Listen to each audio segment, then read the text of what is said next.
Good evening, Richmond County, and welcome to your Thursday edition of Live at 5. I'm Russell Parker here. We're kicking off things today with the weather report, which is brought to you today by Willow Tree Antiques and Gifts. And as you can see here on the background behind me, Hurricane Dorian is here and is definitely making some impacts. Not really here as bad as other places along the coastline of the Carolinas. We're going to talk a little bit about what's going on out there. WCTI has actually reported that there's been some tornadoes and waterspouts that's been confirmed in Carteret and Onslow counties. There's been some potential tornadoes that's also been reported in Sunset Beach, Calabash, and Myrtle Beach as well. Now, there's also been some road closures, including on US 17, which was temporarily closed according to WECT. It was in Brunswick County due to standing water, and another road was closed off because of fallen trees. So it continues to get a lot of damage going on right now. It's just causing a lot of chaos down there in the coastal part of the region, and also curfews have been issued for many areas along the coast, even as far as inland as Robeson County. So of course Robeson County has been on this flood pretty easily, and of course it can definitely continue on to push forward along the northern up north across the coastline. But let's talk about what's going to happen here in Richmond County specifically. Rainfall potential is pretty much 2 to 4 inches, kind of on that line there. As you can see, the light green and the dark green kind of indicates it's right there on the line. We always seem like we're always on these little lines. There's never a clear spot for us, but between 2 and 4 inches is what we're kind of expecting right now. But as you look at the storm location, it's still along just off of South Carolina's coastline, still moving north, but it does look like it's going to push out way up north in the next 3 days. Really, we shouldn't even see a big impact tomorrow for Richmond County area. But as of 2 p.m., you know, the eye is still off the coast of South Carolina. There's still some tropical storm winds that we can see here in the Sandhills, especially in the southeastern part of it.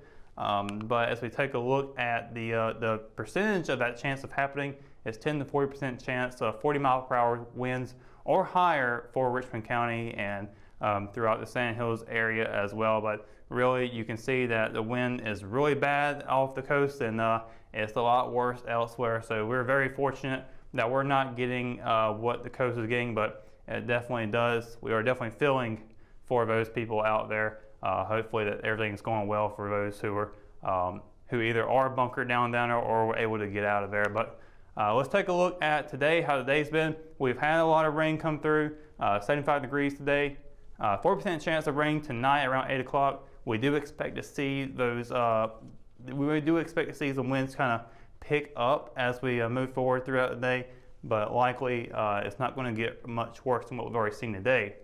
But as we take a look at tomorrow, we do have some good news. That sunshine, partly cloudy skies. We'll start in Fayetteville with a high 86 and a low of 67. Lumberton with a high 88, low of 67 there. And then Rayford, a high 86, low of 65. And then Southern Pines will be a high 87 and a low of 64. Now Scotland County, you guys will be seeing a high 88, low of 65. Bennettsville, high of 89, low of 65. Rockingham here will be a high 88, low of 62. And just north of there, Ellerby, high 88, low of 63.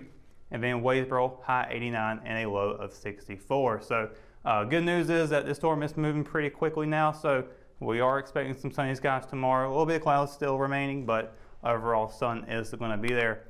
Let's take a look at 7-day forecast.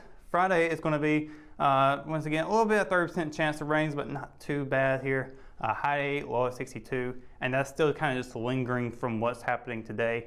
But overall, we're probably going to expect to see this out of here by tomorrow pretty quickly. But Saturday is going to be a high of 89, low of 67, with a 50% chance of rain. And actually, I believe that is a mistake on my end. There's actually no chance on that day. Sunday will be a high 89, low of 70. And then Monday is going to be a high 90, low of 70. Sunny skies there as well. Now Tuesday, we are expecting some thunderstorms to pop up. It'll be a high 87 and a low of 70. And then Wednesday, partly cloudy skies with a high 89 and a low of 68. And then lastly, Thursday, a little more thunderstorms on the way potentially. Be a high 89 and a low of 68 for that day as well. And that's going to do it for your Live at 5 weather report. When we return, we've got your news, we've got your sports. It's all on the way. Rather this. Hometown heroes? Well, maybe. When it comes to backyard comfort and no pesky mosquitoes, call Brown Termite and Pest Control at 910-895-6410 or 910-276-8870. Their team of superheroes can take back control of your paradise. That's 910-895-6410 today.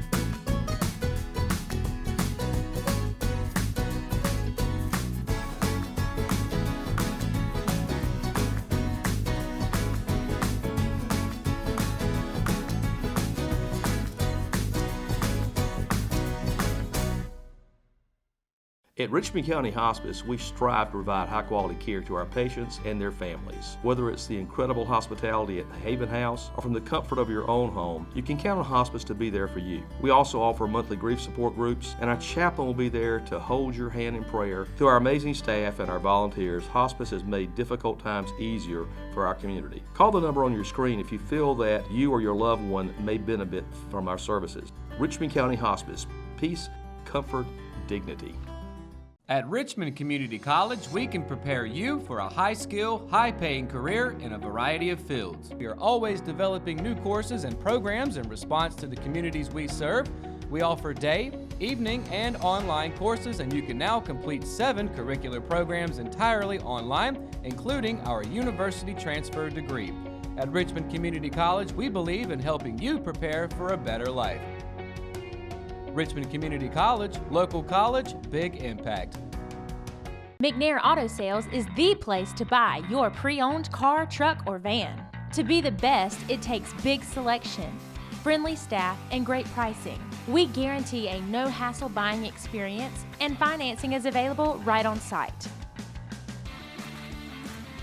So come see us today. We're located at 1026 East Broad Avenue in Rockingham.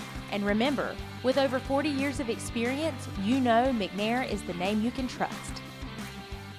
Willow Tree Antiques and Gifts is an occasional shop located at 122 South Hancock Street in Rockingham.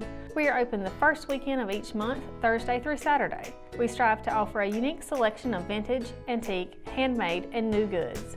If you are looking for something out of the ordinary, then we're the place for you. Willow Tree Antiques and Gifts is passionate about helping you make your home or office space unique. We would love to see you during our next occasional shop dates. VFW Post 4203 is collecting supplies for victims of Hurricane Dorian as the storm slowly makes its way toward the Carolinas. On screen now is a list of items the Post is looking to collect. In addition to non-perishable foods, the Post is also collecting cleaning supplies, first aid supplies, and personal hygiene products. Anyone wanting to donate can drop the items off at the Post, 106 Old River Road, Rockingham. Both Richmond County Schools and Richmond Community College announced yesterday of the cancellation of classes for today due to the threat of hazardous conditions from Hurricane Dorian. RCS made its announcement on Facebook just before 3 p.m. yesterday. St. Andrews University announced late Tuesday that it would be closed on Thursday and Friday. UNC Pembroke and other colleges in the eastern part of the state also announced that they would not have classes Thursday and Friday. Counties to the east of Richmond, including Scotland, Hoke, Lee, Robinson, and Marlborough counties, South Carolina, are under a tropical storm warning. Tuesday evening, the Richmond County Board of Commissioners heard from both state representatives Scott Brewer and state senator Tom McInnes. The two took the opportunity to inform the board on state-level preparations for potential impact of Hurricane Dorian, as well as other news of interest in the legislature. Brewer noted that over 300 members of the National Guard have already been activated to assist with potential emergency needs, with additional 1,600 on standby. A man with a number of pending charges spent his 24th birthday in jail after allegedly being caught with meth. A deputy with the Richmond County Sheriff's Office had an order for arrest for Tryon Campbell Evans, whose records show failed to show up in court according to a warrant. Evans allegedly gave the arresting officer the false name of Chris McCall. Another warrant shows the deputy also found an unspecified amount of methamphetamine in Evans' possession. Evans was arrested Friday and charged with a felony count of possession of methamphetamine and a misdemeanor count of resisting a public officer. He was booked into the Richmond County Jail under a $500 secure bond on the resisting charge and a $15,000 secure bond on the meth charge. Any uncertainty surrounding the fate of the Raider football team season was put to ease Wednesday afternoon, 5 days after the Raiders were involved in an on-field altercation during their game at non-conference Anson High School that resulted in the ejection of one player from both teams. The program was informed by the NCHSAA that no further actions would be taken.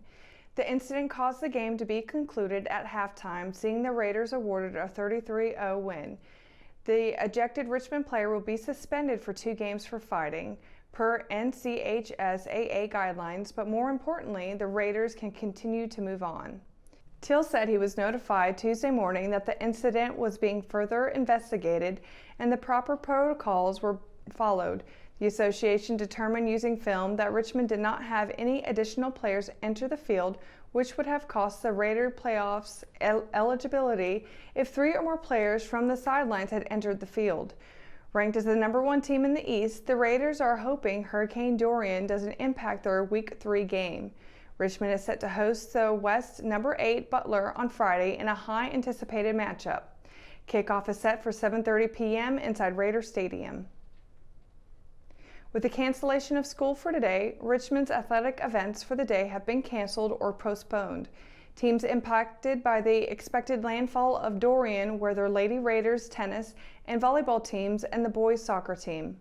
Following Tuesday's match against Jack Britt, head tennis coach Neely Hurdon said the team was postponing its matches against Hoke County and Lumberton to a later date. The volleyball team was set to travel to Jack Britt today, and the boys soccer team was originally slated to open SAC play at home against Purnell Sweat as well. Both of those games have been postponed to a later date that are yet to be announced.